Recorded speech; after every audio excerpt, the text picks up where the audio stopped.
Welcome back to Lostboys Cypher Circle. This is home of all things artistic and all artists of any kinds, whether you be a poet, musician, digital artist, painter, author, or whatever else.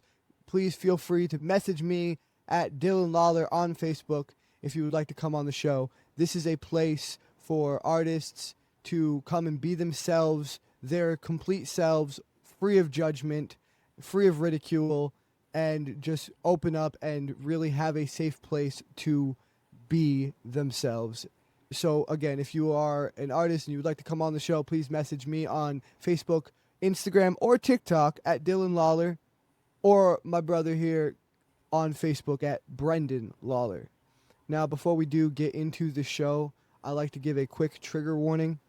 That is simply because with it being the type of show, sometimes it tends to be a little bit of a therapy session, right? We get a lot of our inner demons, a lot of our past traumas off our chests here, and some of the things we talk about here might be hard to listen to for some people, depending on what your own trauma and what your own triggers are. So I always say, whether you're an audience member or a guest, please feel free to click out at any time, and we will not fault you in the slightest. This is a place to just have a therapy and let those demons out, but we understand that not everybody is comfortable listening to every type of content. Again, we just ask that everybody be respectful of each other and respectful of everyone's feelings, and other than that, we can have a good night. That being said, what you been up to, man? Not a whole lot. Finally finished the porch, so that's all good. Hey, finish the porch. For long-time watchers, and by long-time watchers, season 3 watchers, the last 8 episodes, you'll know that my man here has been building a porch. And we mentioned at the start of you building this porch that building a porch builds character. Does your character feel any bigger?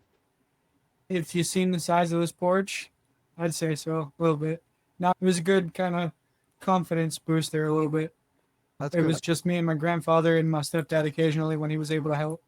But yeah, finally got it done. My grandfather's going on vacation this week, so when he gets back, we'll have the inspector come and get the final okay. But right now, we're looking pretty good. I wish I should have taken pictures before the show, but maybe, Yeah, definitely. You know what? Maybe next time we'll take pictures and I'll give some people to look forward to. We'll show them a picture of your completed porch. I'll get it up on here on screen or some shit. Yeah.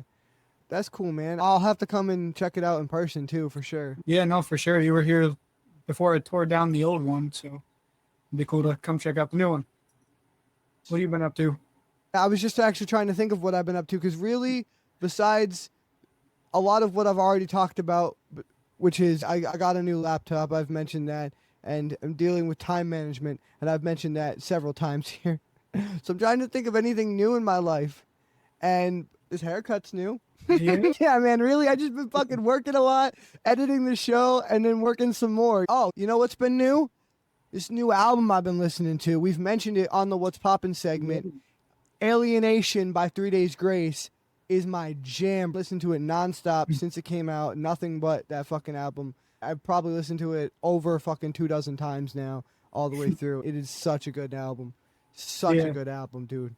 I just been jamming the fuck out of that. So honestly, that is my personal recommendations. Everybody needs to go listen to this fucking album. Yeah, hell yeah. For sure. No, but that's what I've been up to, is jamming out to some 3 Days Grace. Artistically, I've been working on, I think I might have mentioned this on past episodes briefly, or at least on the last episode briefly. I've been working on reworking a lot of my pieces and their cadence and their flow and just how they're performed. Yeah. I've already talked a little bit about how I'm trying to form a body of work, whether it be a mixtape or an EP or whatever you call it. And in doing that, a lot of what I've also been doing is just trying to rework a lot of my pieces and get them to sound how I want to sound for this particular project that I'm working on. And the cool thing about my pieces that I like is that a lot of them were written as raps, but can be performed as spoken word. And then some of the spoken word can be performed as raps, provided those ones rhyme, because I write a lot of spoken word that does rhyme. And so I've just been fucking around with shit, trying to see what fits, what different pronunciations and cadences. And I'll catch myself like doing something, like I'll record it and I'll catch myself doing something and I'm like, oh shit, I never even thought of it. Like, whether it's the pitch of my voice or like a rasp in the back of my throat when I said it, and it might have been an accident. but it sounded fucking good. So just stuff like that, trying to really nail down how I want this whole project that I'm working on to sound before I actually start recording it fully. Nice. Yeah, man, that's what I've been up to. But with that being said, if you want to just get into our guests for the night, please welcome to the stage Brennan, otherwise known as Dream Biggs, and Souls Ink Pen. Welcome to the circle, guys. How you guys doing? Doing all right. Nice. Yeah, actually, Brennan has been on before, so welcome back. And then Souls Ink Pen, you are new to the circle, so welcome. Thank you. You were actually introduced to me by a man, Pakram, who I've been friends with and connected with through the poetry scene almost longer than I've been doing the show. It might actually be longer than I've been doing the show. I might have connected with him on another show. But yeah, Pakram is my boy. So I'm glad he introduced me to you. I'm glad you're on the show, man. No, thank you for having me. We hadn't really determined an order for the night. Does anybody kind of want to volunteer to go first? I will. Rock, man. Right. All right. Hell yeah, man. Before we get into your pieces, if you want to just tell us who you are, what you do, for those of us who don't know you. Are you talking about me? I was talking to Brandon if he wanted to go first. Let's tell the souls you can have the mic, man. What you thinking? Oh, all right. Either way, I got it. Let's do it. Come on. Get out of here. So look, I'm Dream Biggs. I'm from Mobile, Alabama. Spoken word poet. Been writing and rapping since we were kids. I'm 41 now. I think we started doing that when we were 16. Whenever Eminem came out, it was like, oh man, it's cool. I can do this too. So we all used to try, and we're going to do a couple pieces tonight. I guess we're going to do kind of like we have in the past, right? We're going to do one, and then we'll talk about it or whatever for a second. Cool. Yeah, definitely. What's your vibe tonight? Whatever you want to do, man. I'm taking an old piece out of the box a little bit later on after you guys do your pieces. I'm retooling it, reworking it a little bit. That one's about writer's block and my own struggles with it. If that kind of gives you any lane of what I'm doing, but I don't know what the rest of these guys are doing. I like that because I was gifted a leather bound notebook recently for my birthday. And I was like, man, I really need to write something because I spin them in my head. I don't write. And then you just forget about it, man. Life happens. Another thought pops in your head. You're not in that same emotional space that you were in, and you can't go back. You don't go back to that, right? So it's hard to do. But no, I'll do a mix, right? So this is like a mix of funny, happy, sad. The title of this piece is called Jackie. All right, so this one's called Jackie. So I want to talk about my first memory. Well, not like my first memory, but my first memory of a memory. It was a pretty young lady by the name of, and that name I can't release, and that's out of respect for her and her family. But I was a nice boy. She was a nice girl. Let's call her Sandra D. Well, Sandra had Brandon out by the trampoline when she took my hands from me. She got them up her body. Oh my God, she grabbed the cans and squeezed and said, can you handle these? I looked at her confidently. Man, I'm not doing anything you damn well please, but it came out more like embarrassed. I just buried my face in her cleavage and went brrr. But on the real, I love titties. I go bonkers for the boobies. I miss my trousers for bazongas. Damn it, man. Do you need a mammogram? Hi, I'm Dookie Howser. I'm your doctor. But sadly, things get darker. Let's pretend for a second that I've got telepathy. And let's ask Bethany how she's been, because word on the street is she's had a hectic week on top of her double mastectomy. Hey, Beth, how you doing? I'm good. And although I know I'm cancer-free, I can't help but feel hollow. There's nothing left of me. And I'm sorry that I'm scarred from these scars of where my breast should be. Damn, Beth, it sounds like you paid a hefty fee, but I guess you could have just left it be. Never could I have rested in peace had I decided not to fight. And in light of my plight, I know I'm blessed for every breath I receive, and I will use my breath to say, F you wretched disease. Damn. First of all, we don't know what each other's going through, so we should treat each other respectfully. Secondly, fuck cancer. If cancer was the prettiest girl at the dance, man, I wouldn't hold hands with her. If cancer was a prepubescent boy giving an oral report to pass his course, I would pants him. If cancer was the nicest family on the block, I would Charles Manson them. But fuck all that. I want to tell you about my grandma's son. Her name was Jacqueline Ann Biggs. And I never got to meet her because she passed way back when my dad was still a lad, like maybe 9.5 or 10. So in case you wasn't listening, maybe I just didn't mention it. She's not just a statistic. Her name was Jacqueline. Thanks. That's Jackie. Shit, dude. I like kind of a- that. You cooked on that one, bro. It's a roller coaster piece, right? You think you're going up, like, bro, we're going down. Like, I we're love going down. that. That was good, man. I like that. Thank you. I love the short, measured cadence of just like you're just telling a story, but you're also hitting us with these 4 to 5 syllable fucking rhyme schemes. Mastectomy? Are you kidding me? Bro, you cooked on that shit. Yeah, what is it? Ask Bethany how she's been because she's had a hectic week on top of her Dude, double yeah. mastectomy. Yeah, no, that was crazy. No, pretend that no, it even starts before that. Pretend that I have telepathy and ask Bethany. That's what I mean. You're like working in these fucking like triple, quadruple fucking rhyme schemes while just this measured story cadence. I love that, man. That was dope. It's a hard thing to do and tell the story sometimes because you got to find the right. I find it easy when you're in the right emotional state. What am I trying to say? Sometimes you don't know, right? But then, like in this instance, for this piece, I remember starting it off fun. And then I remember that moment when that happened. I was like, holy shit, changed the whole dynamic of this poem. I know where I'm going with it now. I finished it. It was done in less than a day after that. But it had been weeks of spinning the beginning in my head until I was like, okay, here we are. This is it. I know what this is about. Oh, yeah. Word. Yeah, no, I do that. I do that a lot too. I very rarely, and I talked about it a little bit at the beginning of the show before you guys showed up. A lot of people post their full pieces on our Lost Boys Facebook page. I don't tend to do that. I put like a line or two up because I'm not really sure where that line is leading. And if I do know where it's leading, I might not be sure about it in 2 weeks from now. It might have led somewhere else by then. You know what I mean? It may fit, right. It may fit somewhere else. Sometimes you write the middle or you write the ending before you write the beginning and vice versa. So poetry's cool, man. I enjoy it so much because freestyling is fun. Just little stupid freestyles that you can make about stuff and being like I'm 41 years old now. And not a lot of people expect that from a guy that looks like me. I'm a professional.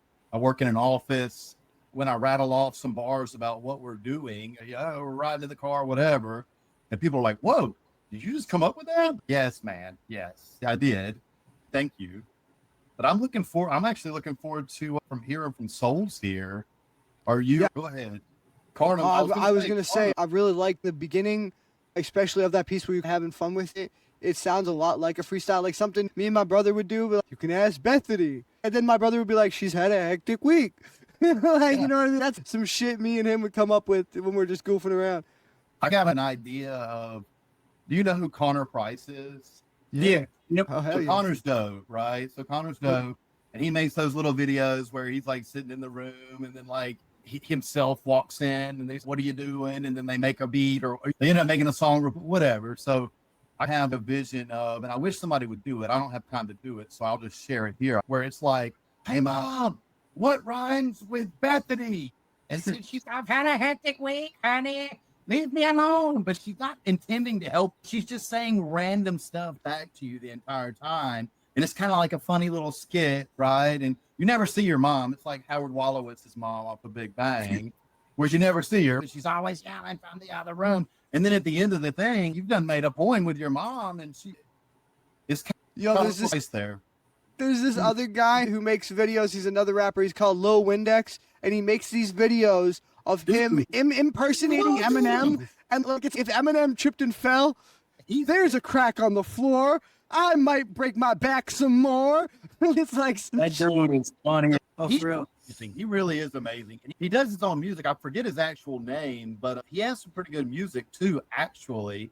But I do enjoy his clips as well. It's just a niche. He makes a lot of money off of that stuff. But he makes probably most of his money off his funny shit and his comedy. But he's had songs with Chris Webby and Webby's dope. God, Webby. Hell yeah. Webby's one of those crazy minds that I would like to. That dude seems like a cool dude to hang out with. Oh, for sure. You know what I mean? He just seems like a dude that you could just kick it with, chill, drink a beer. He's not going to flex on you because he's a famous rapper or whatever. My buddy Brandon, to shout out, not Brendan, my brother, not Brannon, Dream Bigs, but Brandon, our former producer on the show. He actually has smoked a blunt with Chris Webby in a group of, it was like a very small concert back when he was first starting out. The group was probably maybe 50, 60 people. And then they like passed the blunt around the crowd and shit. Nice.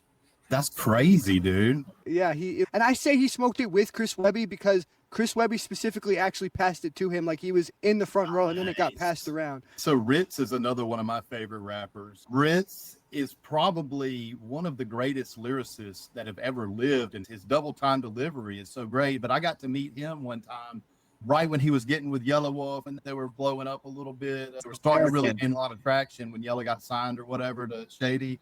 And I meet him. It was cool because he doesn't say shit, but you just dap him up. And you're like, dude, you're short. Like, you're way shorter than me. You think these guys are, you always have your perceptions, right? He's already larger than life to me. And he's only put out one mixtape that I've heard that was dope, White Jesus. And now I'm just dapping this dude up and he's killing it on stage. I didn't know Eminem was 5'8" until MGK said he'd punch him in the face 7 times. You know what I mean? I didn't know that either, actually. Now that you're bringing it up, that's funny. 7 punches hold your head still. Who do you think won that battle? The rap battle definitely am, but I am a huge fan of MGK. And I always have been a huge fan of MGK, man. I respect the fact that he called to go to Al for calling him out about being like, whatever. It was a whole thing. M won the battle. Lyrically, how he responded to every single thing he did. Plus, he's murdered him on 8 other songs, Not Alike being one of them. And Not Alike is such a great track. Yeah. Oh, yeah. My shit is okay. M made the better diss, but MGK made the better song. But when you're doing a diss, you're not supposed to have a hook and a chorus and all this shit. Or a bridge, and he had all that. It was a fully cooked song. And it's a banger of a song. He wrote a diss track. MGK wrote a diss track. M didn't write his shit. He freestyled it in the studio, then wrote everything down. That's number one. That's what he does. I'm willing to bet. Yes. Number one. Number two. So I'm a huge Strange Music fan. So it's like this. As an artist, I know for a fact when you do a feature with somebody, you send them the track with your shit on there, they send you theirs back so you can clear it. When they did No Reason, and Tech9 said, I didn't know MGK dissed Eminem. I'm a huge fan of Tech9. You can't fucking tell me that he didn't know there's only one option. You got me fucked up. I know he knew. Bro, he didn't want to say shit. He didn't want to get in between it. Right. Tech9 is the only artist that I know of that dissed him and got a free feature. Oh, yeah. But Tech's a legend, dude. Tech's been a legend since the late 90s, bro. He's definitely one of the greats. He's still a poet. And sometimes you can't even understand what he's saying. You're just like, what did you say? Hang on. You can't rewind shit like you used to. You gotta bring it back on the screen or something, like in your truck. Figure it out. I just want to hear that last 3 bars. Nah, man, listen to the whole song again. You're like, all right. Yeah, he did. I don't know. Y'all heard Worldwide Choppers with Tech and all them? Yeah, that's what you're talking about. The feature. I didn't actually know there was a. I was referring to when Tech said to him, I may be just another brother with a flow. We'll probably never tour because it'll be thousands of juggalos at a show. And I heard fatalities happen on East Side, so there's never to let it go. So I get it. I'm making it incredible. All of them scared of Strange though. Fuck, I can't remember. It's been a long time since I've done shit. And Strangulation. And then Eminem heard it and called the office and was like, I got you. For free. Yeah. So that's the thing about things like what we're doing now. We're just collaborating. So your fans can be his fans, and all fans can be fans because we're all fans. If you're fans of music, if you're fans of rap, you're fans of poetry. I met the people that allowed me to have this voice, that let me know that, hey, man, you could actually put these rhymes in this form and people will receive them and they'll be seated in a museum, bro. And you can go and speak to them around town. A show this week, we're doing a spoken word poetry show at the top of a bar here in our city, the Sky Bar that kind of overlooks the city. So It's dope to know people like that. And everybody that comes to those shows, I'm fans of every poet that gets up there because everybody's dope, right? I go to the library down in Tolmanville, me and a bunch of little black ladies, but these ladies are fucking dope, dude. The put on country accents and they talk like they're from the 18th. They talk about topics of those days and they talk about the picking the corn and the cleaning of the peas. And it's so dope. Be a fan of this art form and be a part of this art form. And I appreciate that's really cool too, because literally I've seen a lot of artists like encapsulate not only stories but like certain time frames, and that is the thing about art or poetry or writing in general, is you can encapsulate a time frame and it's almost like a form of time travel. That's really dope. I need to start fucking, but besides the online shit I do, I need to start finding, I live in the middle of the fucking woods, so it's hard for me to get out here and get to events and shit, but I need to definitely start getting to more events and shit like that. Like I went to work, I work for a company and we do restoration work. So I was down in Tampa, Florida last year when Hurricane Helene and Milton hit Tampa or whatever. Oh, yeah. I'm just down in Tampa, so I get on Facebook and I'm like typing in poetry and I'm trying to find something while I'm there. And it just so happened to be like Halloween weekend. So I end up in Ybor City, Florida, which is like their party strip, I guess you would say, upstairs of a library, and entered into a poetry contest. And I came in like fourth or something, which was really freaking cool, man. Really cool. So the fact that I was fourth, I was like, wow, these guys are amazing. Like, this girl is amazing. This guy right here is amazing. This guy just started. He is absolutely killing it.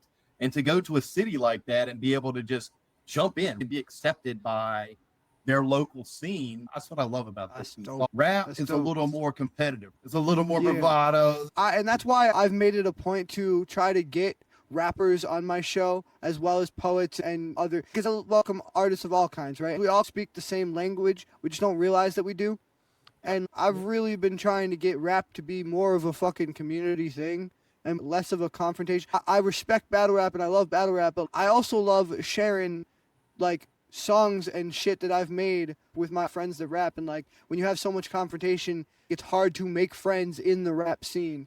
I definitely get what you're saying there. It is absolutely hard because people see you as a threat, right? But that's again, that's why I try to make this community what it is and try to include everybody. And it's really cool meeting new people and having new people on here. And you guys get to connect. You guys get to hook up with each other, link up with each other, go check out each other's albums and whatnot, and see each other's pieces. And I've had so many people like become friends or become acquaintances or partners or whatever, work together in some capacity because of this show.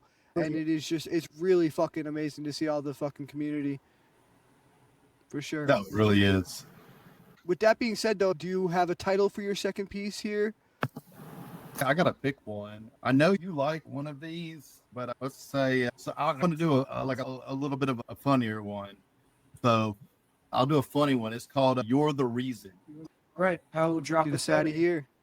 All right. Check. 1, 2, 1, 2. So this one's called You're the Reason.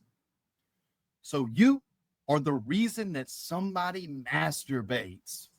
It's like you made an impression in such an above average way that they're going to go home and think of that face in a nasty way. And I can't blame them because, dang, looking around the internet at all these fabulous faces, I might bounce up out of this place, go home and do the same thing. But all kidding aside, now this is facts. The women be like, you got to be at least this tall to get on this ride, so I don't get any action. I just make these words align as jokes. I want to fertilize your yolks. I want to murder thighs and hope that your other guy doesn't know. So don't tell him. Because after I hurt the pussy and he murders me, they're going to jail him. And you're going to be lonely as hell in this mother. But don't worry. You're beautiful. You'll bounce back from your manicured cuticles to your pronounced rack. Give me a little spin, girl. Whoa. Who wouldn't want to pounce that? And I know I'm about to sound whack, but just a word of wisdom from the grown folks. Don't be a hoe. It's like you got to drive 50 miles to find somebody you don't know. That's like a road trip. So don't trip, hoe. Y'all get the joke? Never mind. Look, we're moving on. You were born in human form. You're beautiful, gorgeous, unique. You're a unicorn, man. After y'all are so good looking, I'm pretty sure I've seen some of you in porn. And the other half, I wouldn't mind seeing in the uniform, but I can't decide between the cop and the firefighter. So like Natalie Imbruglia, I'm torn. Now I want you to look in this mirror and tell me that you look worse than average. But who are you comparing yourself to? Are they a good person or a bad one? Because if you don't look further than the packaging at what is actually inside, you could be chatting up Dr. Jekyll while you Googling Miss Hyde. Ma, you look's a killer. I typed your name in the Google and my computer just died. You like Baby Bear's porridge. Just right. So how do I prove to you that you're beautiful? I want to put my hands on you and turn you every which way like a Rubik's Cube. Ma, your body's rocking. You're giving my little pubic dudes to people's eyebrow. All of them haters are just some Rudy poos out here acting rude as Jude. No, thank you. Ma, your looks are so gangster. You don't need Cupid to shoot for you. You're so beautiful that I have to assume that you're stupid too with an IQ of 2 or 3, because that's how beautiful you're to me. And that was called You're the Reason. Yo, that was Fire. funny as fuck, That bro. was good as hell. Yo, that's so I was like, oh. That's a fun one, but you got to be in front of the right crowd for that one. You can't do that one at the library with the ladies. You don't. yeah. I was Yes, just you thinking can. that. I No, you can't do that. I was at the library and did a poem. Oh, I don't know if it's called PPE. That's all I can tell you because I don't want to say it on this platform I because. don't know where it's not like family friendly. We could say Oh, all great. sorts of shit. Yeah, the poem is called Perfect Pussy Eater. I did that shit in the library. Okay. we had someone do a piece like a little while ago, and it was more of a self-empowerment piece than anything else, but it was a female, and she did a poem called Pussy Power. But no, but you got to be funny. I started writing that in the shower while thinking about my wife and came out and I told her that. I said, you're the reason somebody masturbates, baby. You're the reason. You don't realize it. I had a girl tell me that when I was younger and I didn't realize it. I was like, wait, I'm cute or something? I don't understand why would you do that? Because I didn't understand that I was cute or whatever I had going on that attracted her to me at the time. But you got to think like that, right? Like you kind of, and that piece evolved into that self-empowerment. I'm telling you how stupid you must be because you're so fucking beautiful. So I want to make shirts for that one. Hell yeah, dude. That'd be dope. You That should was write- funny you as should- fuck. You should put that shit on the shirt. You're the reason people jack off. You're the reason. One shirt that needs to come from that. You should put "You're the reason" on the front dot, and then on the back, people jack off. I agree with that. Let's do that. We need You got the Lost Boys stamp of approval. Put my making Lost Boys notes. stamp on it. Making notes. I got a clothing line that I'm about to start putting out. FLATHCGI. Fuck love, all these hoes can get it. All right. All right, hell yeah, dude. Man, I've That's been the heartbroken way too much. I'm 42. I've been heartbroken way too much. Yeah, I'm 41. I've been married for, oh God, I think we're going on 12 or 13 now. Congratulations. That's the life I wanted. It's not always sunshine and rainbows, but you got to get through it. I said the wrong thing this weekend. I got put in the doghouse, and I did. I said the wrong thing at the wrong time because she was really going above and beyond. I had got bit by a spider last week. I threw my back out trying to teach my son how to pitch smoke. And also, I think the spider bite had given me some kind of flu instead of superpowers. So I was like, we're going to Atlanta to the Braves. I'm game. glad I you got said it. mad. I was going to ask. So, bro, we're in the car. We hit Atlanta traffic. The game's in 2 hours or whatever. And she's complaining. And I'm like, yeah, I said the complete wrong thing. And I've since apologized. I've since gained perspective that you got to look at things through the lens of the other person. Because while I was having a bad time because I was going through all of my ailments or whatever, it was bothering me. What I didn't consider was what was bothering her. That she had gotten up early, taken the cat to the vet to be boarded because he needs medicine, gotten the dog ready, packed a bag for all of us, gotten our son ready, got everything ready for us to leave the house for the night, and had been driving all day. I left my wallet at home. We drove all the way to drop the dog off. I left the food and my wallet at home. I had to turn around, come get it. And so my wife had really gone above and beyond, right? And I was just like, please stop complaining about the traffic. It hurt her deeply. So Being married is hard, guys. But I feel you on heartbreak. I've been the recipient of some heartbreak, not recently, but in my life for sure. Yeah. So what you're saying is heartbreak's hard, but marriage is harder. Oh, it's love, man. It's all hard. Like, it's hard. Everything is hard. Like, it doesn't matter what you do. If it's easy, is it worth doing? You know what I'm saying? That's how I feel about it. Yeah, nothing worth doing was ever fucking easy.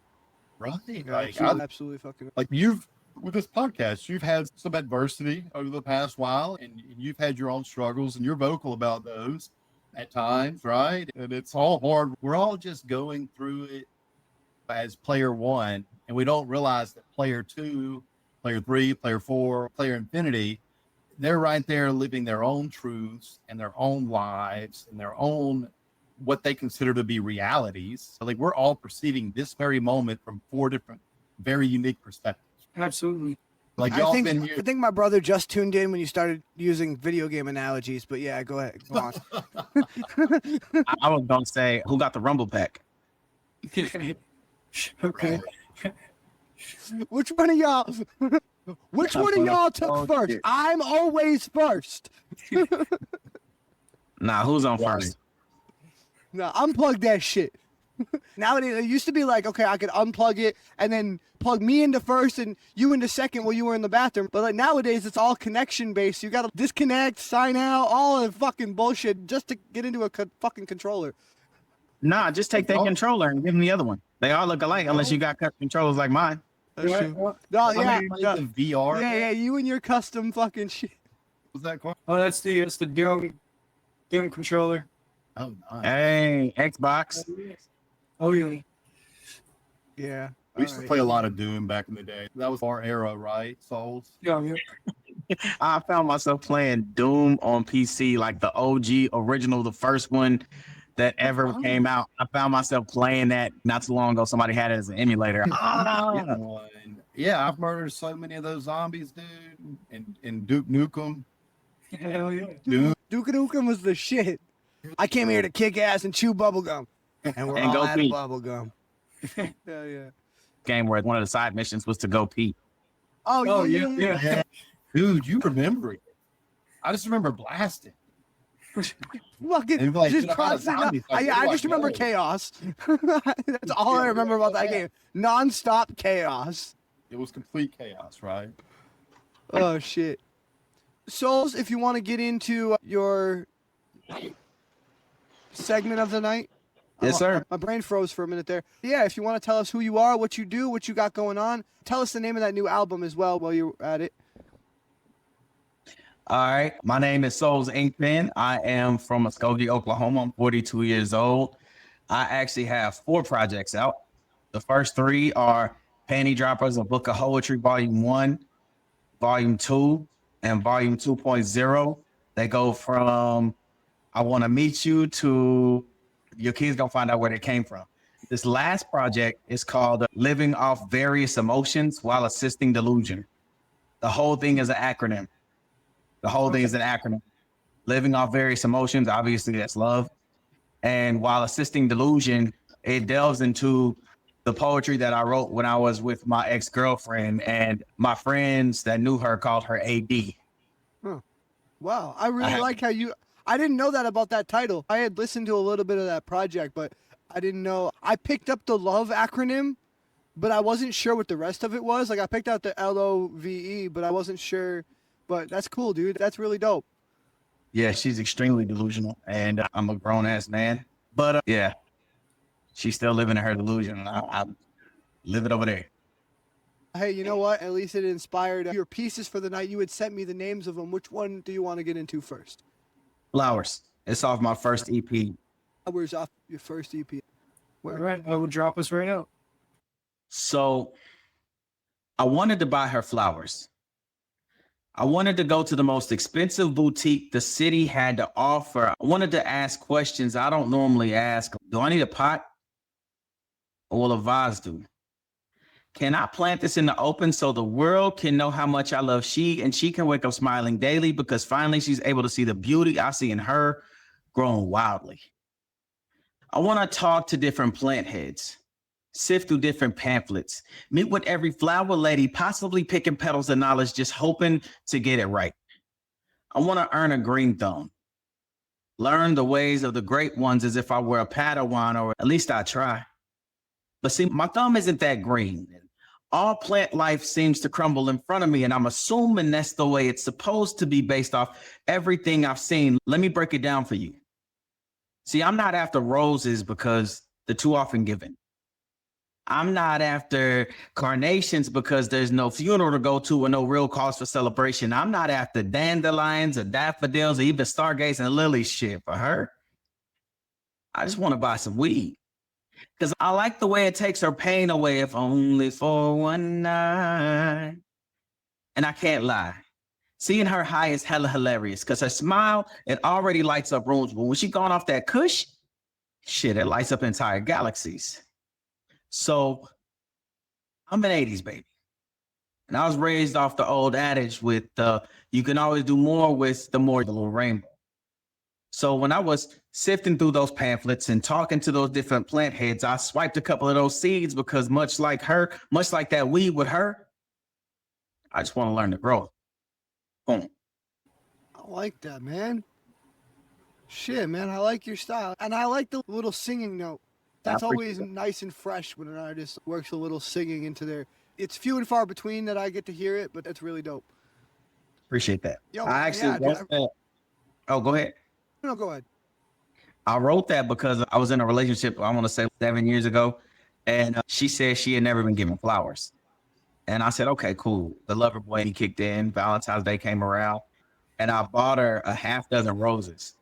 And then I sent my boy into the dispensary, and I said, hey, give me like 2 packs of pre-rolls. And I gave him the money. He went in, got it. I took the pre-rolls, broke them down. I rolled the rose petals and weed. I rolled the weed and rose petals. That's fucking dope. And I put them back in the pre-roll package. And fucking, that's what I gave her for Valentine's Day. She had 2 pre-roll packages. And I took the rest of the petals and I threw them in between the sheets. She cheated on me, but whatever. Thought that counts, right? Oh my Every God. You took story a can end. Crazy time. The pirouette. When I was in high school, I was getting bud from this guy named Jared. So Allegedly. one time, I got a little ring box and I got a giant bud like that big. And this bud weighed like a whole eighth by itself, right? I put the bud in the ring box and I went to my girlfriend and I got on one knee and I said, I went to Jared's. It was so stupid. Hey, man, that's funny as shit. Like, the stuff that we do, the people that we are, we might be the ones that get left, but we always leave an indelible mark on that person. Bad or indifferent, but they'll always remember. And here's the funny thing. I've been approached, I want to say twice this year by 2 of my exes saying, for some reason, I find myself comparing him to you. Well, you left me for him. What you comparing him to me for? But they can't imagine the shit that I do, which means they can't create the shit that I do. They can't create those moments. Me, I'll have a moment. People like us will have a moment where we just like, oh, I'm finna go. Fuck it. I went to Jared's. What? There ain't too many motherfuckers like us. Right. And they always leave us for the motherfuckers that they want to train to become us. And they can't do it. They miss the mark. And then they want to come back. I'll beat your guts, but we ain't got no conversation after that. Ladies, you can't fix him. I'll say it again. You can't fix him. We're the broken ones. We're the one with problems. We're the one with issues. And everybody got issues. Everybody got shit they running from. At the end of the day, you got somebody that's completely about you. Be about that person. It's about reciprocity. If you can't give that person reciprocity, see, everybody on this panel, I assume we're all artists. I said something one day. I said, in the life of a poet, you can either be that person's piece or you can become a part of that person's piece. I like that. You mind if I clip that when I put this episode out and put that on the channel? I think that's a good quote. Do what you feel like. Yeah. Word. Yeah, by all means. I like that quote. Definitely gonna clip that and put that out there. That's another T-shirt for you, bro. There you go. I got it. Hell yeah. All right, you want to get into your second piece now? Yeah. Word. All right. So It's called Love Don't Love Me, correct? Yes, sir. All right. If I could have one wish, it would be to have an in-depth and comprehensive conversation with love. I'd want to know why at every turn I get to see the shadow of it, but never be in its presence. Get to taste its sweetness, but never savor its greatness. To lock eyes with it from across unknown distances through scopes while on mission, then just like that, I redeploy back to the mind state of loneliness. Why would allow me to meet my rib only to tell me pork is a sin? Allow me to relish within, enthralled like Toys R Us kids, play with the idea of marriage, only to find out the action figure I was just imagining everything with was only window shopping for a true home, just to live at the store rent-free. And all the time, Allah allowed me to believe the toy saw a friend in me. I wish to meet the Wiz that gave the Tin Man a heart so I could dismantle his entire being, then watch him lose his spark. It's dark in here. I don't feel safe where I am. I wish I had someone to guide me back to the light, but love don't love me, and I'm running on empty. I wished I could have one wish so I could ask why. Why choose me every time? Why take me from the comfortable ocean of my mind to a perfect landmass known as, for lack of better words, Miss Green Eyes? I wish I could reverse time to before I ever met her. I'd stop myself from uttering those fateful words, or I'd have taken my shahada earlier, or I never would have gotten a vasectomy. Maybe then, just maybe then she'd still be here next to me, but this isn't just another poem. This is me venting. And sadly, it happened to be in your inbox. And I'm sorry, but I'm so sick of crying. So sad from feeling like I'm dying. So tired of feeling lost and lonely. But if I had one wish granted from a jinn, it'd be to get the answer to why love don't love me. Shit, man. Yeah, man. Yeah, that one was a lot deeper, a lot more personal. I really like that one, though. And I really like how it was very vulnerable and very open. It almost read, as you presented it, like a text, or just a personal text to someone else. And I love how you presented it like that. And the whole, I think you had a line where you said, I'm not going to misquote you, so I'm not going to quote you at all. What are you talking about? Where What was you the... said something about right where you're venting in my inbox or venting in your inbox. Yeah, this isn't just a poem. This is me venting, and sadly, it happened to be in your inbox. Yeah, I literally and wrote this poem to her, my ex-girlfriend, in her inbox. And then I sent it to her. She put a little crybaby face on it. And then I saved it to my own inbox and I recorded it. This poem on the album features, y'all gotta look her up. Her name is Miss Storm. She's out of Atlanta. I say she is stupid dope. I have 2 tracks that feature her. And she's making a lot of moves in the Southern Soul genre. She's a spitter. She's a singer. She's a dancer. She finds. Yo, send me your info if you remember. Yeah, I got you. Word. I definitely wanted to say, too, sometimes other people are brought into our lives to teach us a lesson of sorts, but it goes both ways, right? So a lot of the time, we are brought into somebody else's life to teach them a lesson of sorts. Now, whether they learn that lesson in that time or not, sometimes it's hard for us on the receiving end to put everything out there and be who they needed to be. And then in the end, it leaves us with that question of, okay, why the hell did I do that? But ultimately, it's to teach a lesson of sorts to both that person and ourselves as well. So I definitely appreciate that. That's funny you say that, because that's another quote that I have. I said, I wasn't put here to be loved. I'm put here to be the lesson. Either I'm teaching you what it's like to be loved, or I'm teaching you what it is you don't actually need. Right. I like that. So the fact that you said that is confirmation. I appreciate that, man. Absolutely. Yo, Brandon, what did you think of his piece, man? Yeah, you mentioned the heartbreak earlier, and it really flows through your art. I have a lot of stuff like that written down somewhere that I've tried to release it, and it makes you feel better. It's like when you said you wrote it to her, you got the response from her, and then you just like, all right, fuck you. But you got it off your chest, right? I held on to it for a long time. There's a small part of me that's still holding on to that pain, and maybe it's so I can finish the process of the album, because I have the final part coming out on October 22nd. And I think that's going to be my complete release from it. But I held on to a lot. And a lot of why I held on to it is because every other day somebody was turning around telling me, oh, she posted something about you. Oh, she said something about you. Oh, she said this, she said that. And as much as I was trying to let it go, it kept coming back. Add that to the fact she kept coming in my face telling me she loved me, blah, blah, blah, blah. I ain't trying to be a Debbie Downer or nothing like that. I'm just freaking, as every time I got a release, it was like the cycle started over, because something will pop up.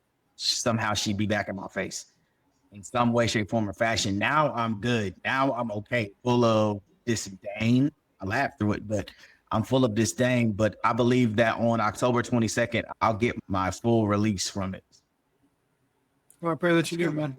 That's good. That really is good to hear, because at the end of the day, it is a performative art, you could say. Yep. But at the end of the day, the reason that all of us do what we do, and I don't usually speak for other people, but I've spoken to enough artists now that I can probably speak for all of us when I say that's the reason we do what we do. It's for us. It's not for anybody else. It's first and foremost for us, and it's a therapy for us. It's a way to get, and that's not just poetry or rap, or that's storytelling too. When you make up characters or you tell stories, they're often ways to deal with either things that are going on in your own head or tackling issues in the outer world.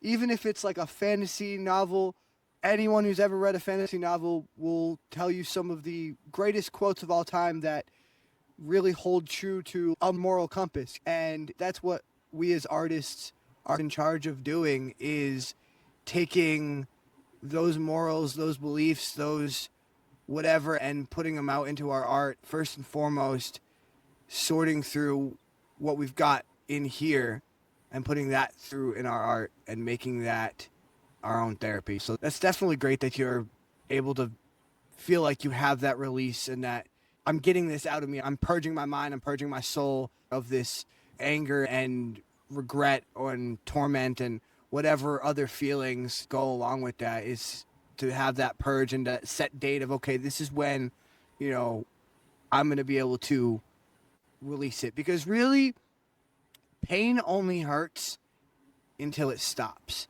And mental pain is, though we don't feel like it, entirely within our own control. And that is not to say that people don't have chemical imbalances in the brain. I am one of those people. I have chemical imbalances in the brain. But if you're holding on to some, whether it be a grudge, whether you're angry at somebody, or you're disappointed about something that didn't happen, or you're anxious about something that's going to happen, you, at the end of the day, you control those feelings. And at the end of the day, when you choose to let them have control over you is when they'll have control over you. And when you choose to release them is the only time that they can be released. Though that sounds redundant, it really is how it works. Works the same way with addiction. You can't start the process until you realize you have a problem, until you want to get better, until you want to release yourself of that. And that's the same for any kind of anything that's you're holding on to. I could completely dig that, man. You mind if I do a couple shout outs? Yeah, man. By all means, go ahead. All right. First, I want to shout out the Muskogee Soul Searchers, local poetry group that was founded back in 2017. Still going strong. We might be traveling different roads, but we're all still repping the brand. Shout out to Poetic City, dope ass conglomerate out of Oklahoma City that I happen to be a part of. Freaking noticed by the Better Business Bureau. Shout out to the Inner City Poets, where we all got our beginnings. All of us Muskogee Soul Searchers got our beginnings with the Inner City Poets under the tutelage of Lansing Lee, my cousin, rest in poetry. And shout out to the Honey Dripper Poetry Collective. Brilliantly filthy. Yeah, those boys and girls be cooking. That is erotic poetry specifically, and they are some of the best in the business to do it. They really be cooking over there. I've heard a lot of the Honey Drippers. I recently graduated from the Misfit Syndicate class, and man, it was tough. It was an arduous journey, but it was well worth it. Going back to that thing you said about pain, man, it's funny when you mentioned pain. I said, my drill instructor said pain is weakness leaving the body. And I was screaming for hours on that quarter deck. It's good, man. It gives you that release that you need. And sometimes we don't even realize that we need it until we're in that moment. Hell yeah. Absolutely. Absolutely. And sometimes, you know, the creation of those pieces is us just, I have a lot of pieces that I've written that might never even see the light of day, but that was just me working through it. It was the weakness leaving my body. It's just something I needed to get out there so that I could be stronger as a person, so I could feel stronger and more confident as a person. So I definitely get that sentiment for sure. But yo, if that's true, it takes a hell of a long time for my weakness to leave my body, bro. I'm doing fucking crunches and push-ups for hours. I ain't never been weaker in my life than after that shit. What do you mean? Weakness leaving the body? Fuck, that shit's painful as hell.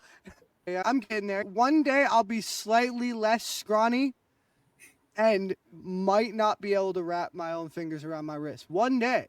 It might happen. I'm trying to Probably not. I'm trying to lose weight, man. I've been starving myself because I watched my best friend, who's also my general manager at work. We coach baseball together. And about 8 or 10 months ago, I developed this challenge called Bell for the Better, which is our company name, and just Bell for the Better, a little play on words, since I'm a smarty word guy, whatever.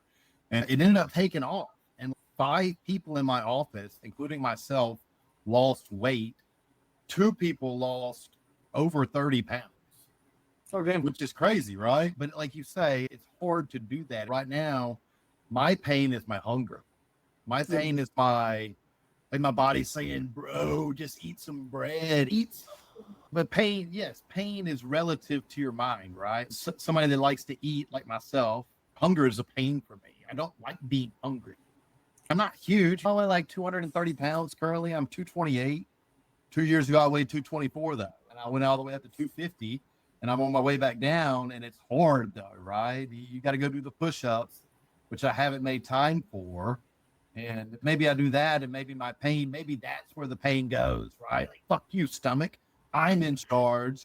The same with addiction, the same with everything that you guys are talking about. In terms of what pains you, is you got to face it, right? And you got to tell, fuck you, man, you're not in control of me. Positive affirmations help. Anybody who's ever been through like an AA thing, I never have, but I understand a lot of positive affirmations help. I've been using a positive affirmation recently that has helped me make more money. And it's very simple. I just saw a clip of it one day, and it was this old lady talking about it. I've been saying exactly what she said for about 6 months now, and it's been working. I've always had more than enough money. Money will find its way to me. I've always had more than enough money. Money will find its way to me, right? And it's saying that you're grateful that because you have, right? Because you've made it through every situation. You didn't starve to death. You didn't die, whatever. So you've always had enough. And you can say that for anything, right? I've always had enough. Love will find its way to me. What do you want? I've always had enough weight on my body. Weight is going to find its way to me, right? So what is your goal? And then welcome it, and tell it to come, right?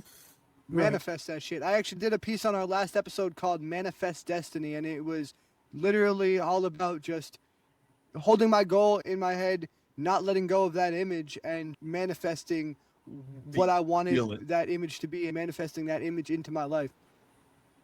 Right. Yeah, man. You gotta just manifest. It's that simple. It's become a running joke at work because I get a job, it turns to gold. My buddy, my counterpart, gets a job and it turns to nothing. It's a low job. It's not a great job. It's a difficult job, whatever it is. And I've been saying, have you been saying the thing? And I keep trying to get him like, hey, man, say the thing. Did you say it today? And I keep popping in there and he's like, no. But eventually I'm going to get him to understand that, hey, welcome it. Come on, bring it in, allow it to come. Yeah, and I think that's why, obviously I don't know this guy at all, but if I were to say just based on the story you told me, that's why it's not working for him, is because he doesn't either want it to work or believe that it works, one or the other. He doesn't have full faith in this is something Right. that actually works. And like I was saying before, with whether it's drug addiction or anything else, you have to want it to work. You have to be willing for it to work. You have to, like you said, welcome it to work. Welcome it. And you can welcome This is negativity how- too. I do the negativity thing. I'm so guilty of that.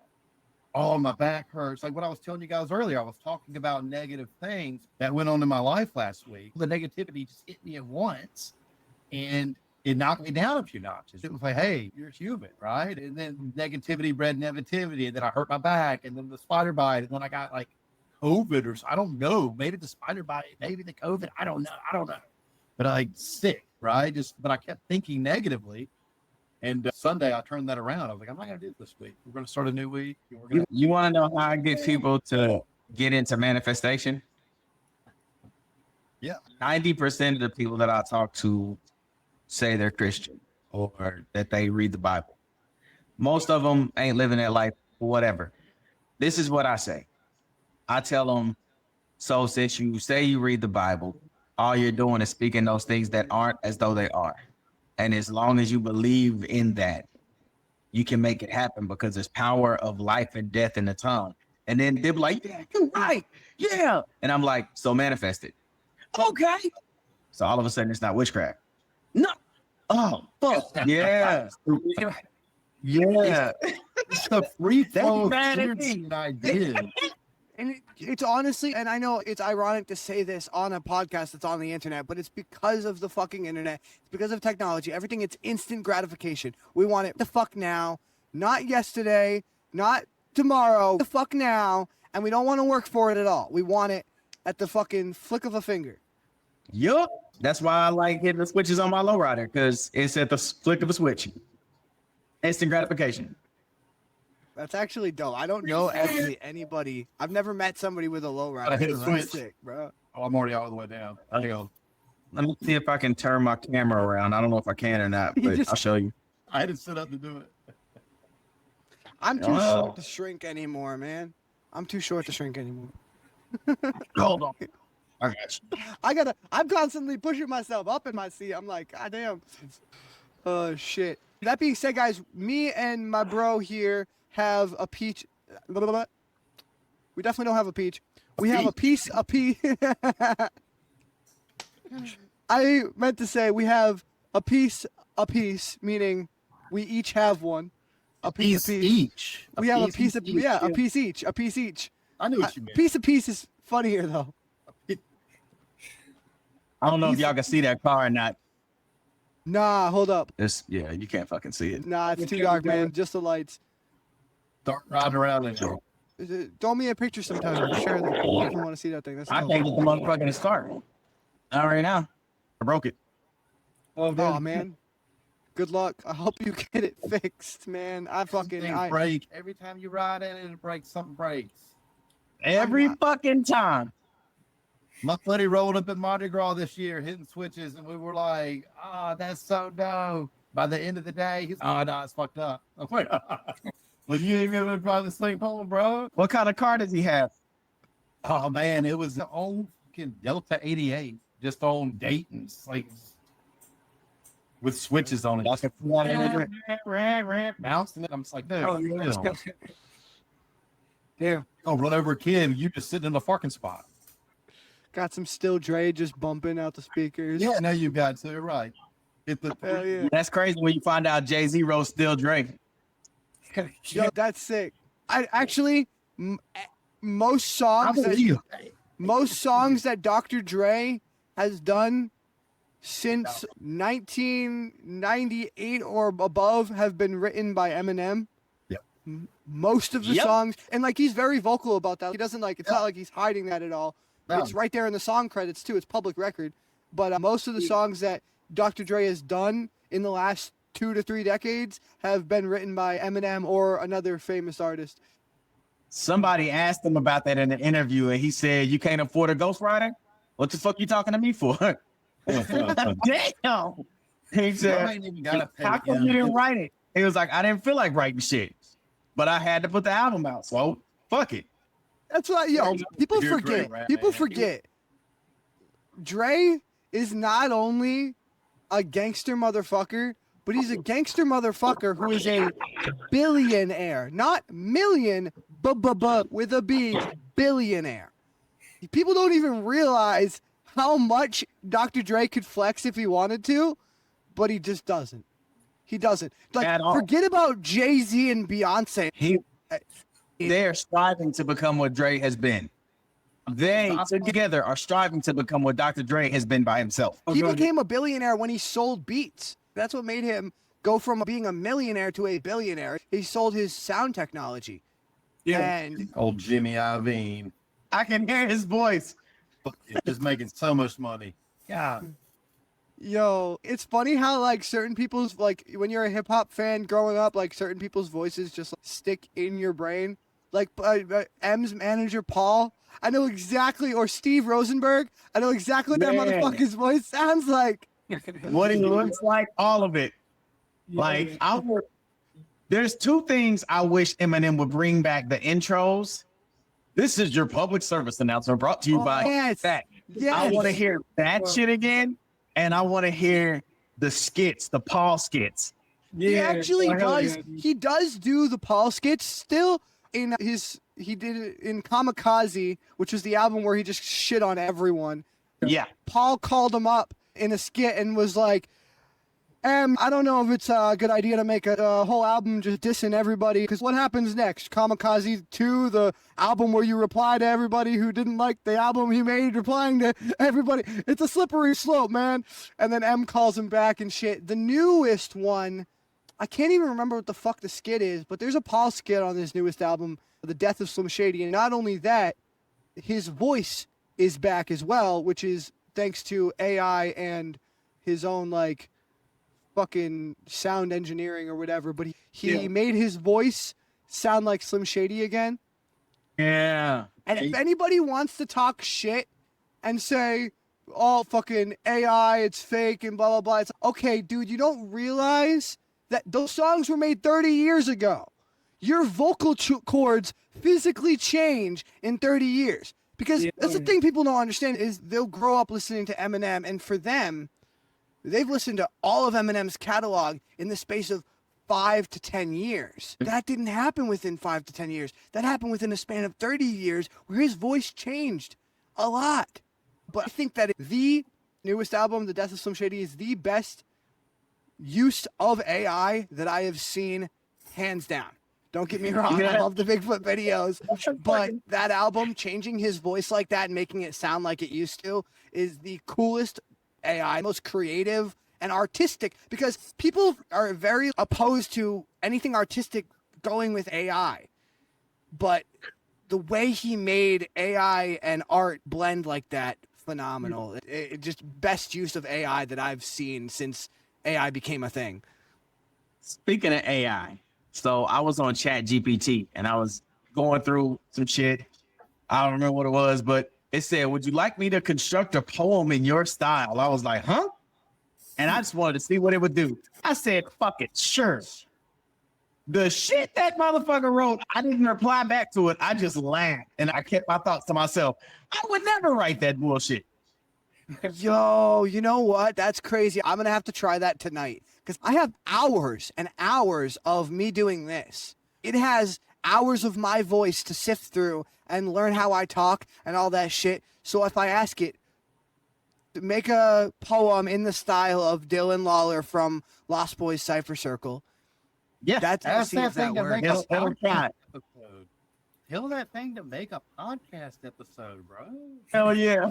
Really, That's crazy. Yo, April's coming up. April 1st is coming up. That might be a cool episode for April 1st. Just put out an AI episode. See if people can tell the difference. Bruh, all I'm telling you is there was this movie that came out when I was like 3, and it featured a thing called Skynet. So Skynet's coming, I'm bro. just saying, Skynet Yo. is coming, bro. It's coming. fucking Skynet. Genesis is the best movie out of that whole franchise. Have y'all seen that one? Where the one guy thought he was a human, but he turned out to be a Terminator. Yeah, John is actually a Terminator in this. Really fucking good, and people talk shit about it. Yeah, There were so many. I can't remember which one you're talking about. old. I'm pretty sure I've seen all the Terminator movies. Young Kyle Reese, old Arnold, old Terminator. Like, he's Okay. old. Like, bro, he ages somehow. I don't understand it, but whatever. Yeah, they aged explain the it. fucking That is the best one, and it really symbolizes where we are in our technology. It's still ahead of us a little bit, but it's coming like that. It really is. Like these. Have you seen these robot Olympics they've been putting on in China?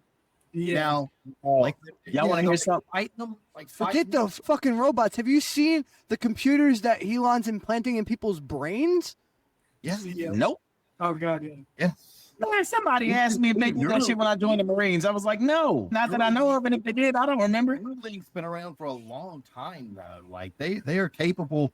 Think of healing a back injury using a Neuralink splice to go around the injury, to where you could allow your brain to then talk to the lower half of your body. This is going to revolutionize medicine at some point. Imagine being depressed and getting this thing, and then all of a sudden you're like, bah, fuck off. Yay, everything's Imagine good. getting some weed and setting it on fire and letting it do its thing to make you less depressed. One of my favorite artists, or one of the artists that I listen to, Upchurch, he talked about one day how you're going to be able to program your brain to rap like him. He said one day I'll be a Neuralink rap style download where you can download Upchurch's rap style and then rap as in the style of Upchurch. And it's going to be a thing. I want to sound like fucking whatever. I want to sound like 6ix9ine today. Anybody that want to sound like that dude is Pretty good impression there. they don't believe in themselves at all. You don't even need a Neuralink for that. Look at you. You need a kindergarten education. That's it. And a box of crayons. No, I've heard some kindergartners rap faster and better than that. I've seen first graders and kindergartners who have a larger vocabulary than that fucking guy. Don't even get me started on that fucking guy. I'm so glad he vanished. He just disappeared into the ether too. It happens. Yeah, we know he's still around, but it's not as big as he was. He pops up trying to train the Ninja Turtles because he's a fucking rat. Oh shit, man. Yo, I can honestly say this has been one of the most fun episodes that I have done in quite some time. I wanted to show you guys a piece of mine here. And then, Brendan, did you have one too? Yeah. Show you guys what I got cooking. Or actually, I already cooked this one. For those of you who don't know, I'm working on an EP/mixtape. Some kind of body of work that I can call my own. And this is going to be in it. And as I have said previously, I am working on reworking a lot of my pieces as far as the cadence, the tone, the delivery. This is one of the pieces from this upcoming unnamed project. It's called Brick Walls and Pitfalls. I try to pick up my pen and pretend I'm an artist, but I just stick to that trend of not getting started. This brick wall in my head become the new constant. I feel sick, so I'm laying in bed and I'm using these meds trying to find a new process. Because trying to process my losses and all of this constant nonsense, it's making me feel like my conscience just got up and walked away, then he got lost in the darkness. See, the monsters and skeletons deep in my closet, they spin me in circles, they're making me nauseous. I'm always at war with my demons, they're constantly taking me hostage and they torture my feelings. They're always making me watch it. I know that when my terror attacks, my heart is the target.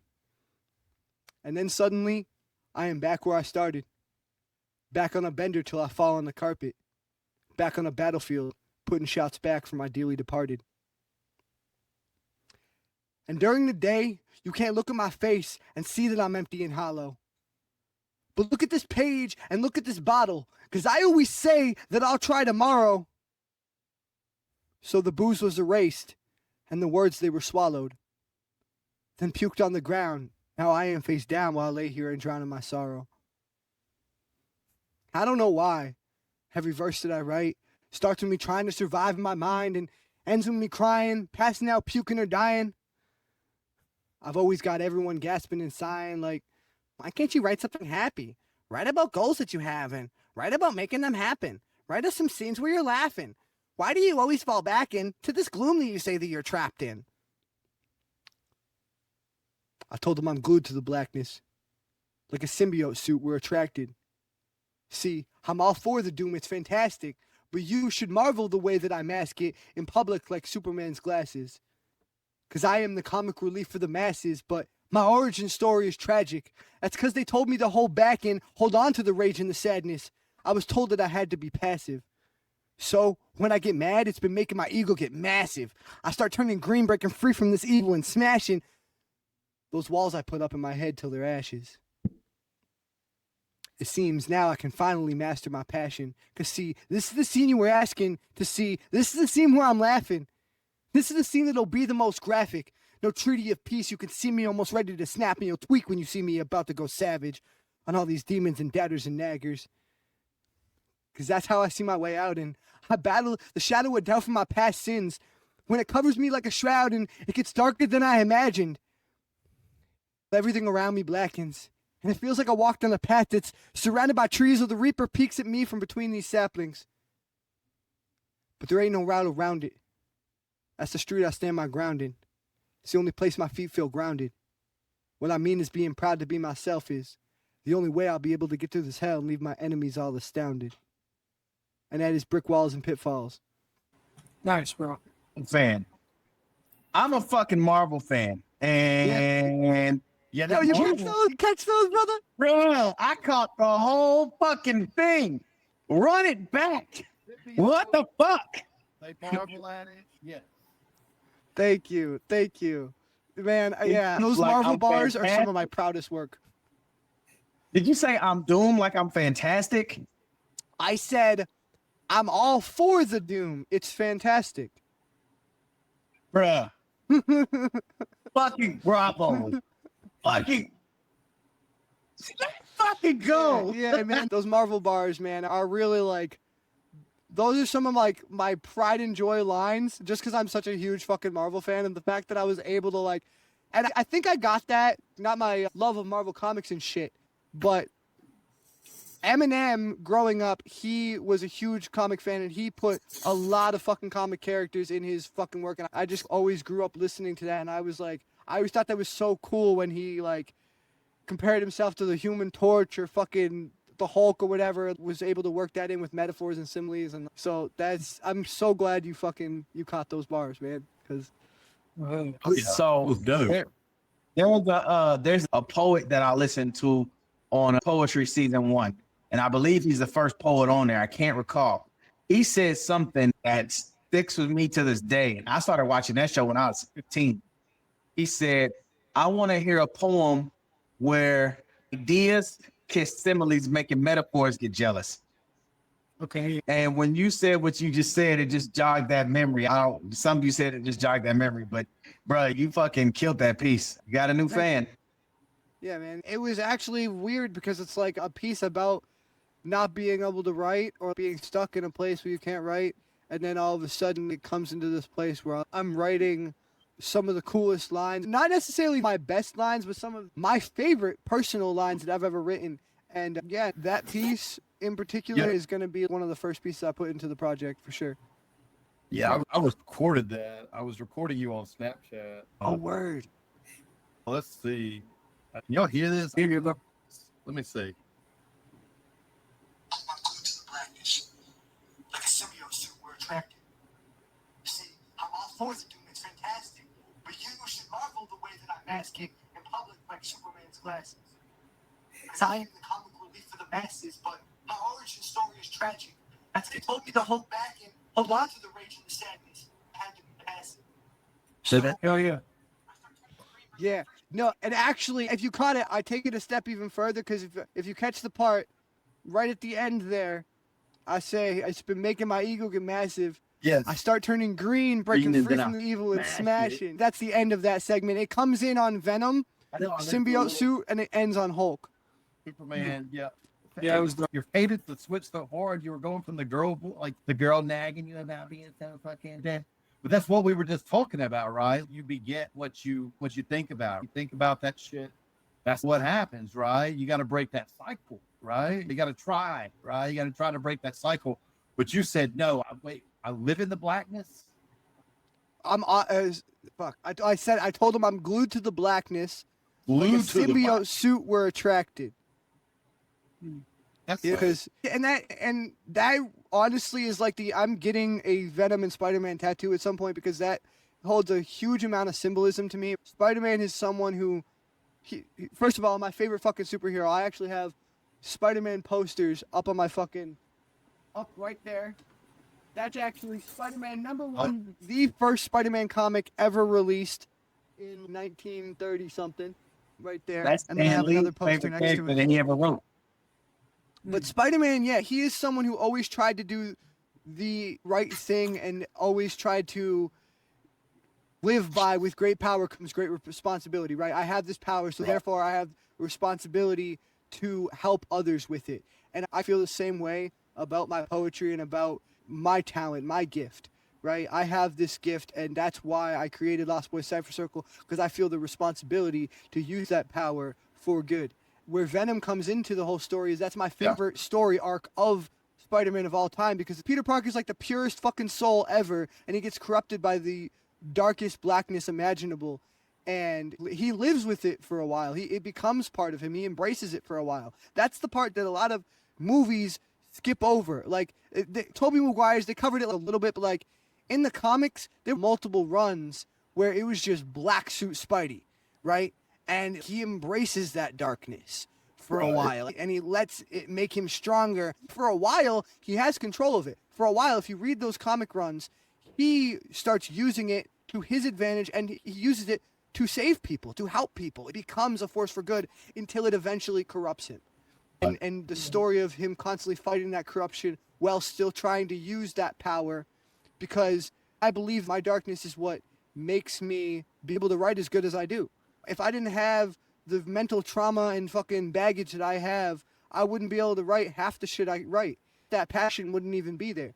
I'm like Spidey with that Venom suit, fighting the darkness, but also trying to use it as power. As power to fight. And yeah, so that, honestly, that is my favorite line in that piece. And I'm so glad you brought it up, because I've done that piece like so many times. And people comment on the Marvel bars in general, but I don't think anybody specifically has mentioned that symbiote line. Maybe my boy Caleb, because he catches everything, but I'm so glad for you giving me a chance to fucking talk about that line. I think we both enjoy. I think Yeah, no, for sure. No, thank you. I just wanted to get into my boy's piece here. Blood in the ink. Blood in the ink. Okay, word. All right, man. I will get us out of here this time, and I'll let you do it. Cool. All right. All right. So this is pretty new piece. I just wrote it the other day. Eventually, it's going to go into my book at some point. I'm just not entirely sure where it's going to fit in quite yet. This is Blood in the Ink. I step in with the pressure, let it settle on my chest. Every second sparks a signal that I etch into the flesh. Every syllable is a weapon, every rhythm is a right. I've been baptized in the shadow, now I'm burning in the light. I'm the fracture in the framework, the crack beneath the stage, where the ink bleeds into echoes and the breath becomes a page. The flow is fire in my marrow, let it channel, let it run. I don't chase it, I become it. I don't speak it, I'm the tongue. I'm the pulse inside the thunder. I'm the whisper and the quake. I'm the hunger and the silence that no surface can contain. So remember when I'm speaking, the same verses, this is veins. Every line's a resurrection, every bar's a breaking chain. I'm the ghost inside the speaker. I'm the venom in the wire. I'm the sermon in the static. I'm the gospel through the fire. Every rhythm is a ritual. Every cadence is a spell. If you listen close enough, you'll hear the crack inside the shell. I'm the echo in the reaper. I'm the voice the void will send. I'm the cipher in the circle. I'm beginning, I'm the end. So inscribe me in the ether. Let the signal never sink. Every word is more than language. It's my blood inside the ink. I'm the flame that floods the silence. I'm the crown without a king. I'm the chaos in the order. I'm the storm you cannot bring. Every verse a coronation. Every bar a sharpened blade. I don't spit it, I ascend it. I don't write it, I invade. So remember when it's spoken and the smoke begins to rise. This ain't poetry or rap. It's the soul that's in disguise. And when ashes turn to cinders, when the circle starts to shrink, know the fire never dies. I left my blood inside the ink. And that is Blood in the Ink. Ooh, my boy's cooking. Fucking straight So- cooked on that one, bro. I got a question for you. When you say reverse coronation, am I the only one who saw Galvatron shoot Starscream? No, Okay. I didn't, but that's a good reference. I like that. Oh shit, man, that piece was fucking straight fire, dude. You really cooked on that one. I don't think you've even showed that one to me, have you? No, it's like brand new.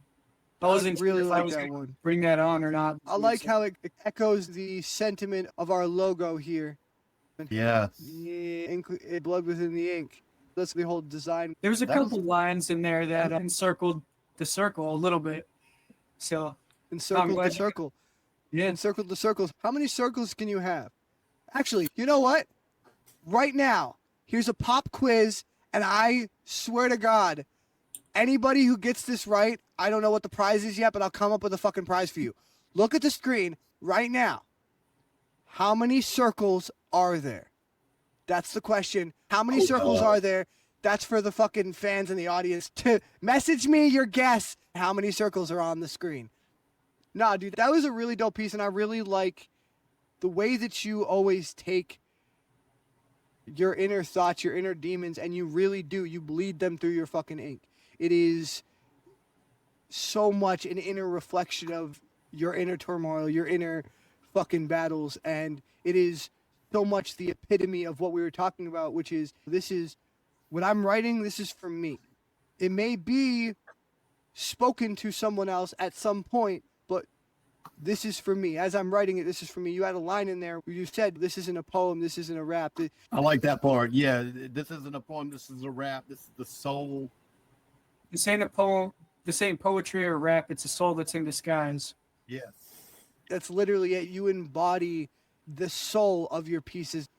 Are not just giving us your work, you're giving us your soul. You're reaching in and literally ripping your fucking heart out. And here you go, guys. Hope you like it. Yeah.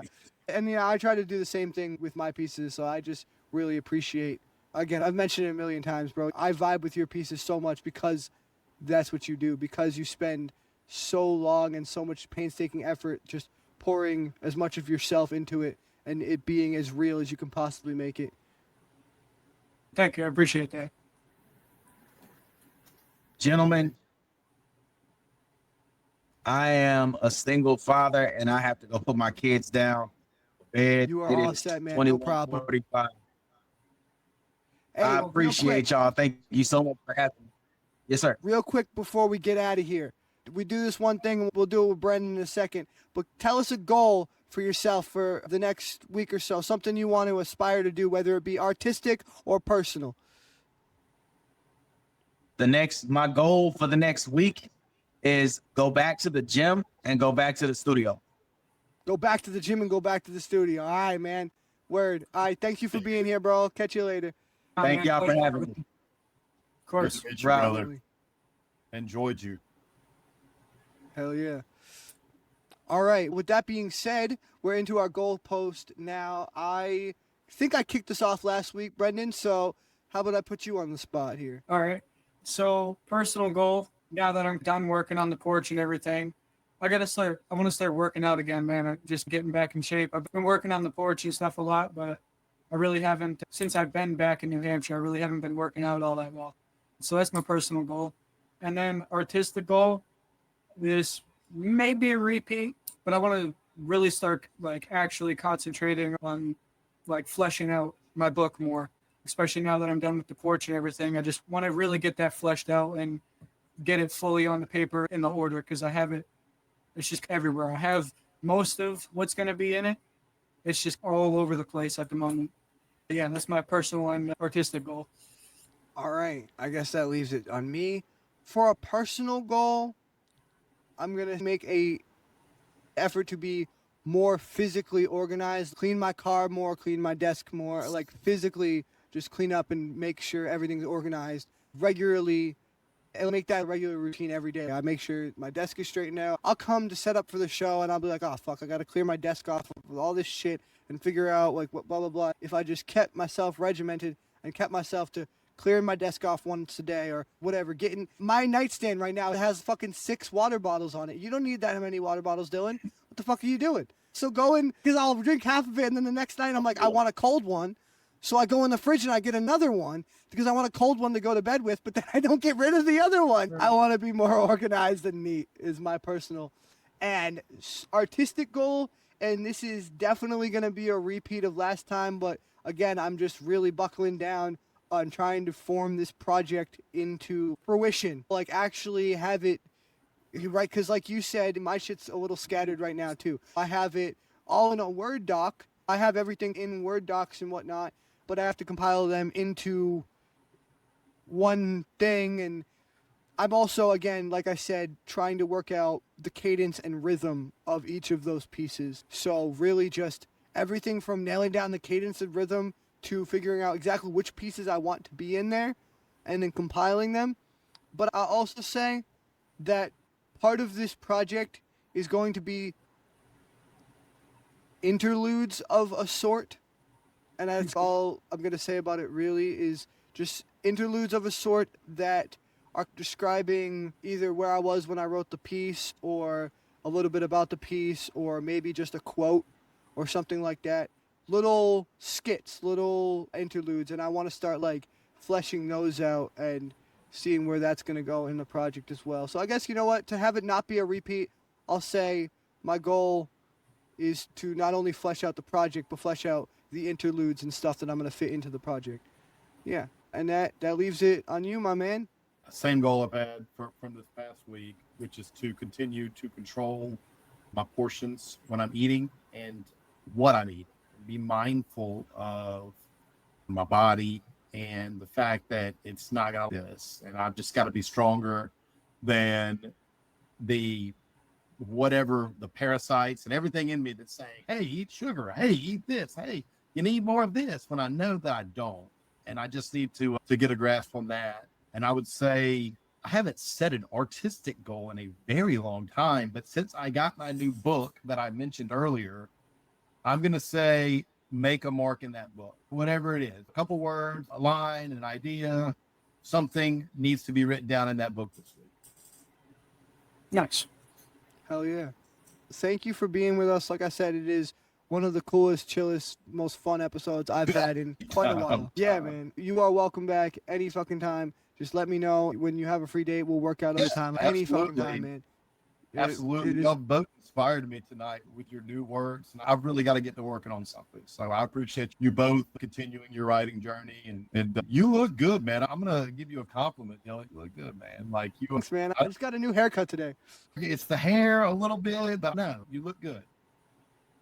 You know what? I'm confidence back. I'm feeling more of just myself. And you know what? You mentioned we've been waiting to see how long it took someone to notice, but I've been actually switching up my beard a little bit. And I have this new beard thing. That's a haircut. Like, part of me, like, I'm not reinventing myself really, but I've had literally the same either buzz cut or long and fucking moppy for 20 years. 20 years I've had one of two haircuts. So I was like, you know what? Maybe I'll switch it up a little bit. And maybe part of that is just me wanting to be the best version of myself. And if I look in the mirror and I see the best version of myself, maybe I can work on the inner shit too. Progress and perfection. I got a haircut, trimmed the beard yesterday, came home. You feel better, right? Just for no reason at all. But I appreciate you having me, man. I really do. Absolutely, man. Yeah, it's Oh, been yeah, well, a pleasure having you, bro. Yeah, absolutely. I really enjoyed it. And we'll see you next time, I guess. Cool, Yeah, man. definitely Catch stay in you later. contact. We'll definitely set it up. All right. Later, guys. Cool. Later. Peace out, man. Dude, cool as shit, bro. Literally, that's all my final thoughts for the whole entire show. Cool as shit.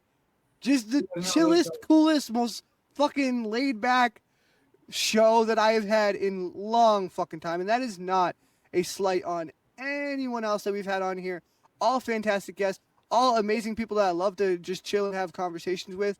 But man, that was definitely like a bros night, like a guys night out. That was definitely just felt very much like a natural group of friends hanging out. And those are some really chill guys, man. Brandon is one of the fucking chillest dudes and chillest artists. And we were talking about it earlier, chillest rappers, because a lot of rappers are like, it's very competitive, it's very standoffish, very hot-headed and whatever.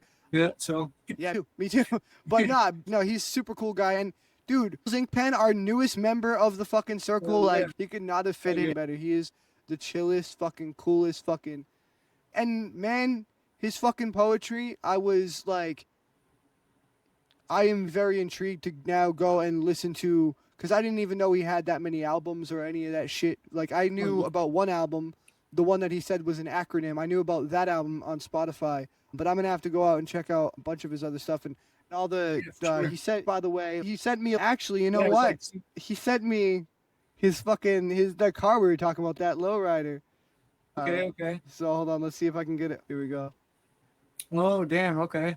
Yeah, sick fucking car, sick to go with a sick fucking poet, because a dope ass poet always needs a dope ass ride to cruise around in. But yeah, man, like I said, Souls, he literally fit in a fucking glove, and that's with almost no prior knowledge. Like, I met him through Pawcram, and I chatted with him just a little bit, told him what the show was and like what I needed from him, like the names of his pieces or whatever. But it's crazy how people come in here and just fit right into the circle. It's like a fucking, just in an instant fucking vibe. And that show especially was just a fucking instant vibe. And it was just like, I was sitting there, we should probably get back on track. But then I was like, nah, you know what? Because it was just like, I was just having a fun ass time, just chilling and fucking kicking the shit. For real. Right. And the fact that we were able to fit in all that along with some baller ass poetry. Dude, these guys were straight fucking cooking tonight. Oh yeah. Oh fucking yeah, dude. Brandon with those multi-syllable rhymes are just out of this world, dude. I forget what he said, but he had a hectic week. Double mastectomy or whatever. Like, crazy fucking out of the box multi-syllable rhyming, telling such a fucking cool and concise story in that measured cadence, that measured story cadence. Sure. And then for Soul, man, the way he like told his story, and we learned so much about him just from his pieces, just as a person, as a man, especially that second one too, where it was a text to his ex. It was so really resonated with vulnerable. Yeah, no, yeah, me too, for sure. He's very vulnerable, and he didn't do any tonight. Actually, at my request, that he not do erotic poetry because some erotic pieces have upset certain audience members in the past in a traumatic way, and I didn't want to upset anyone. And for those of you who do erotic poetry, would like to come perform erotic poetry, I'm thinking of a few ideas for some things that we could do, or some extra content we can make, where we could fit that kind of stuff in. But there are multiple guests in our community who have expressed that erotic poetry upsets them in a traumatic way. So he didn't do that tonight. But I will say that the people that I have met that do erotic poetry are some of the most vulnerable and just free-thinking people that I have met, and artists that I have met, right? To write erotic poetry, first you got to get out of your own head of the whole this is awkward type thing, right? And then you got to embody this sort of, because sex is the most vulnerable thing that we can possibly do, right? But I think that sex is the most vulnerable thing you can possibly do. And so therefore, writing about it, you have to get into that same vulnerable, naked space. And you can see how his ability to get into that vulnerable, naked space shine through in his other poetry as well. And how that has made him probably be able to be more open and more vulnerable. And that's something very interesting that you'll see with a lot of those guys who do erotic poetry. He actually mentioned Honey Drippers. Shout out Honey Drippers once again. Brendan, if you want to go check out Honey Drippers at some point, I'll send you the link or whatever. But they are just a collective of strictly erotic poets. But man, are they some talented poets. And man, is it hard to get into that group. They are very strict. They want the best of the best. And the best of the best are in there. And yeah, man, so shout out to him being in that collective and just in that fucking aura of people who have that talent to be that vulnerable and open, for sure. Yeah, no, absolutely. Did you have any final thoughts on either Brandon or Ink or just the show in general? Yeah, no, just like I said, I really resonated with the Ink's pieces tonight, especially that second piece.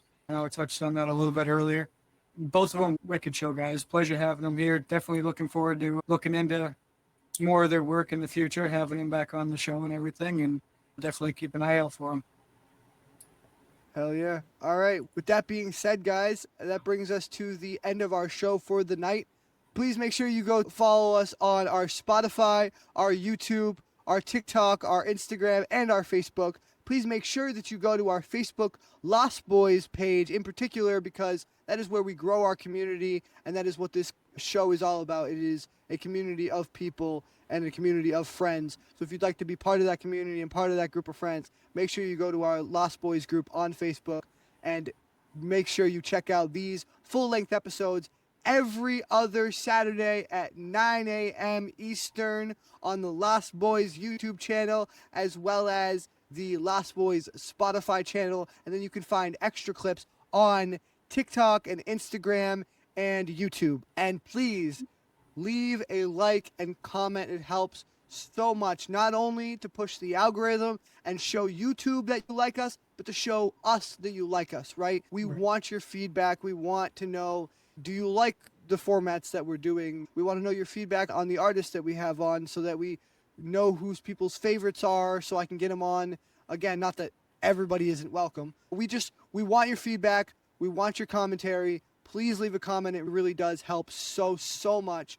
And make sure you go and contact me on Facebook at Dylan Lawler, or on TikTok or on Instagram if you are an artist and you would like to come on the show and present your work and hang out with a bunch of cool, like-minded people and just be yourself. Make sure you go hit me up on those. And you can also email me at lostboy420x@gmail.com. You can also contact my brother here. I'll let him plug his information. You can contact me on Facebook at Brendan Lawler.